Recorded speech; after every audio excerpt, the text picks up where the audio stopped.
আজকে সকাল সকালে কিন্তু ঘুম থেকে উঠে রান্নাবান্নার আয়োজন শুরু করে দিলাম। কার জন্যই বা এত রান্নাবান্না করছি সেটাই আজকে আপনাদের সাথে শেয়ার করব।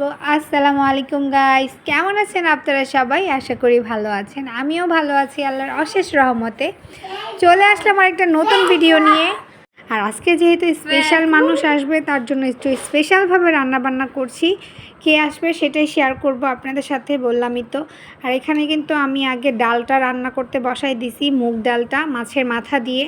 আর ওই পাশে আম্মু রোস্টটা রান্না করে রাখছে, কারণ যেহেতু সকালবেলা উঠছি, মানে দুপুরের আগে রান্নাবান্না শেষ করতে হবে সব কিছু। আর এই যে এখানে আমি কিন্তু চিংড়ি মাছের ভুনা করে নিচ্ছিলাম, একটু সুন্দর করে লাল লাল ঝাল ঝাল করে।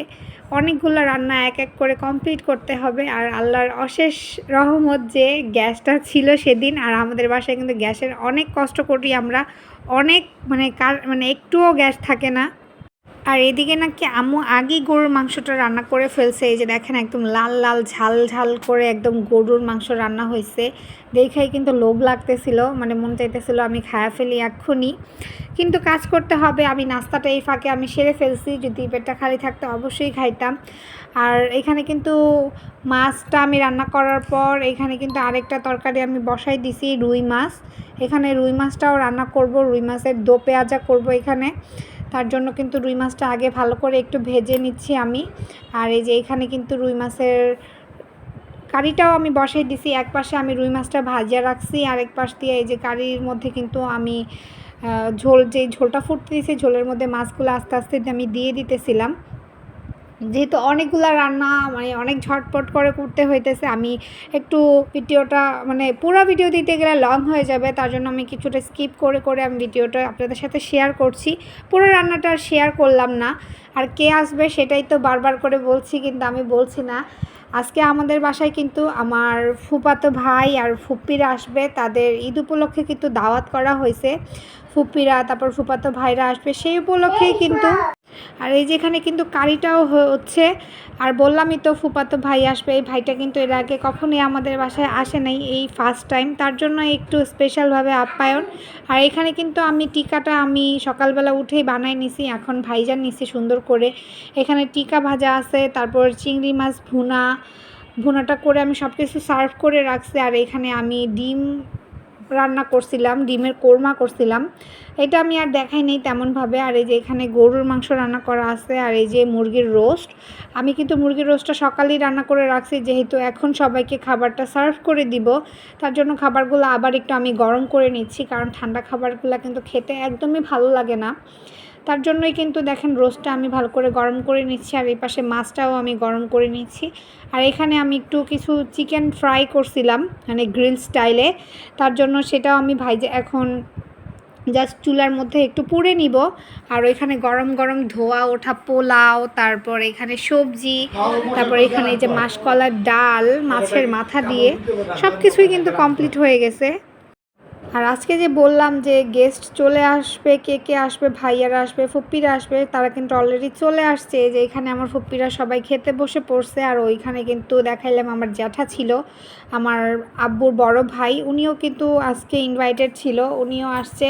আর এই যে এখানে আদ্দিন, পলিয়াম্মি, তারপর আমার ফুপ্পিরা সবাই বসছে। আর এই যে এখানে আমার ভাই হৃদয় ভাই, মানে আমার ফুফাতো ভাই আর আমার হাজব্যান্ড, ওরা দুইজন একসাথে বসছে। এখানে আমি ওদের সার্ভ করতেছিলাম, ওইখানে আম্মু ফুপ্পিদের খাওয়াইতেছিল।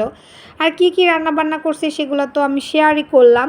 তারপর এই যে এখানে রান্না করে আমি এখানে রাখছি মুরগির রোস্ট, তারপর ফ্রাই, তারপর গরুর মাংস, মাসকলাইয়ের ডাল মাছের মাথা দিয়ে, তারপর আরও কী রান্না করছিলাম সবগুলো তো শেয়ারই করলাম। আর এই যে এখানে কিন্তু খাওয়ার পর দই মিষ্টিটা মাস্ট দিতে হবে, তার জন্য এই যে আমি খোলা দেখতেছিলাম যে সার্ভ করার জন্য দই মিষ্টিগুলা। আমি আজকে রান্না করতে করতে মানে হাঁপাই গেছি, মানে সকাল থেকেই কিন্তু রান্না বান্না সব কিছুই কিন্তু আমি করছি, আম্মু সব কিছু কেটে কুটে দিছে। আম্মু যে হেল্প করছে তা না, আম্মু মানে সকালবেলা উঠে গরুর মাংসটা রান্না করছিল, কারণ আম্মুর হাতে গরুর মাংস কিন্তু অনেক মজা লাগে। আমিও গরুর মাংস রান্না করতে পারি, কিন্তু আম্মুর হাতে গরুর মাংসটা অনেক মজা লাগে। আর এখানে মানে খাবারের পর কিন্তু ডেজার্ট হিসাবে কিন্তু এখানে মিষ্টিগুলো আমি দিচ্ছিলাম। আর আমার কানের সামনে বারবার মানে আমার বেড়াল আইসা বিরক্ত করতেছিলাম, মানে ওর জন্য আমি কিছুতেই ভয়েস দিতে পারছিলাম না। মানে একটু পরপরই আইসা আমাকে ডাকতেছে, একদিক দিয়ে তাজ আইসা ডাকতেছে, একদিক দিয়ে ও আইসা ডাকতেছে, মানে কি একটা অবস্থা রে ভাই। আর এতদিন পরে ফুপ্পিরা আসছে, সবার সাথে একটু গল্প টল্প করছি, অনেক ভালো ভাইয়ারা লাগছে। যে আর এই আমাদের যে বাসায় এখানে বেড়াতে আসছিল তাদের জন্য কিছু গিফট নিয়ে আসছে, চকলেটস। দেখি কি কি আনছে। তখন খুলি নাই আমি, এখন একটু খুলে দেখি। দাঁড়াও দেখি কি কি আনছে। এইখানে একটা চকলেটের বক্স, তারপর এই যে এখানে একটা আছে। দাঁড়াও, এখানে একটা, তারপর এখানেও একটা চকলেটের বক্স। ও বাবা, তাদের জন্য কত চকলেটের বক্স আনছে। এই যে এখানে একটা চকলেটের বক্স, তারপর এখানে কি দেখি, এই যে এখানে একটা অ্যাপেল জুস আছে। দেখি কি কি আনছে, কত কিছু দেখি। একটা, দুইটা, তিনটা, তারপর চারটা, পাঁচটা, দেখি ছয়টা। রাখো রাখো রাখো, দাঁড়াও দিচ্ছি আম্মু। তোমার জন্যই তো আনছে মা। তা আছে চকলেটগুলা কার? কে আনছে? মামাকে থ্যাংক ইউ বলো। মামা থ্যাংক ইউ। মামাকে আই লাভ ইউ বলে দাও। থ্যাংক ইউ মামা। টাকায় বলো, এই যে টাকায় বলো থ্যাংক ইউ।